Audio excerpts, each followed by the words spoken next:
துள்ளும் மலையின் ஓசைதான் சந்தம் சந்தம், தென்றல் வந்து போடட்டும் தாளம் தாளம்.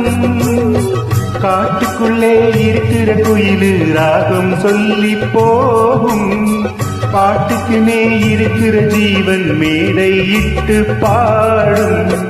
காற்றில்லா தேசம் கூட பாடல் கேட்டு பூக்காதோ, காட்டாலே உலகம் எங்கும் பசியும் பிணியும் போகாதோ. வானகமே வார்த்தையின இங்கு வந்ததோ, ஒரு பாட்டு ஒண்ணு நாம் பாடட்டுமா? பால் நிலவ கேட்டு வார்த்தையிலே வளர்க்கட்டுமா? வானவில்ல சேர்த்து ஒரு பாட்டு ஒண்ணு நாம் பாடட்டுமா?